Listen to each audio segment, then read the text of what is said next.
Now, you may have also noticed that as well as your templates for your social media, your presentation, your posters, etc., that you can scroll through and find, and there's also a box called Custom Dimensions, which is in the top right-hand corner here. Now, you might be wondering, well, if everything's covered in templates, why would I need that? But not everything is covered by templates, and some things you need to have exact measurements on. So if we type in, for example, LinkedIn, it'll give you the dimensions for a LinkedIn banner.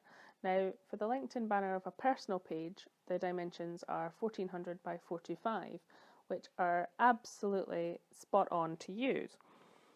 But if you're using an image as a banner for a business page, the dimensions are slightly different. They're actually 1128 by 376.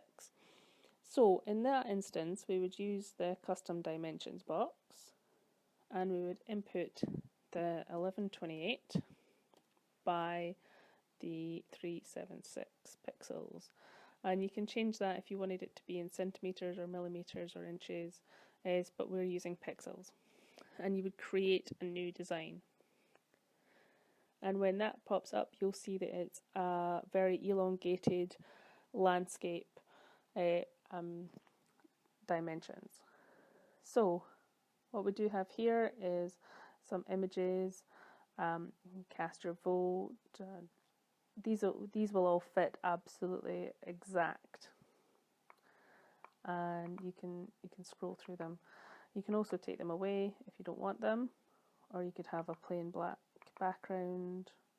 Oops, move the images as we move the text. Dun, dun, dun, dun, dun. That should disappear, and in the white box we can get that to disappear as well. So we'll take it back to the completely plain background. Now, if you're using it for something like a business page, then chances are you would want to use your own images. If not, you might want to use something that we've used before. So you could search backgrounds for example, we searched Scotland before, didn't we, in the previous lesson, and we found some rather nice images that were in portrait form. So we've got this. So if you needed a very generic Scottish image, then you could use something like this and make sure that it's, as long as it's contained, then you're okay, and you could use that one. Or you could go in to your uploads and you could upload your flowers.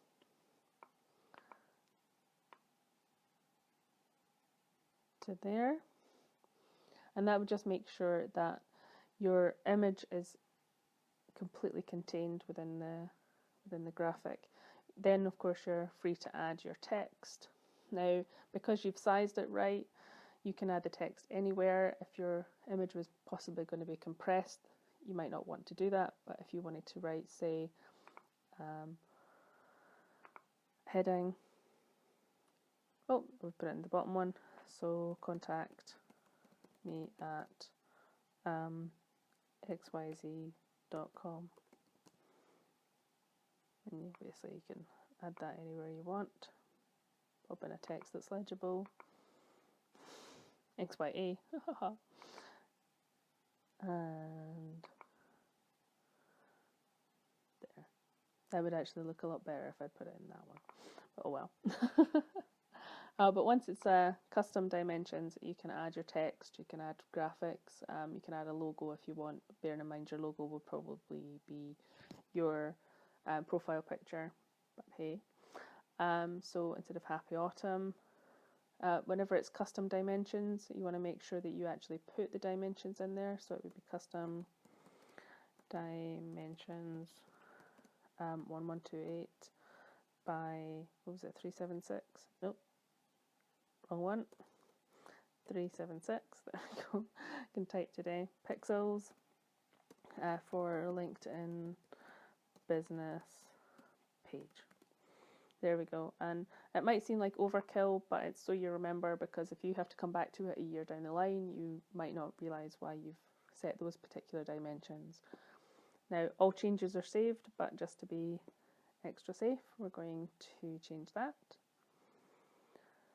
And then if we go into our homepage and refresh, we'll see our new graphic appear. So that's it generating there. And you might see, because it's quite a long image, it might actually take up quite a lot of room on your designs page, but that's not to worry, just so you can find it. There we go. And that's how to add custom dimensioned images to your gallery.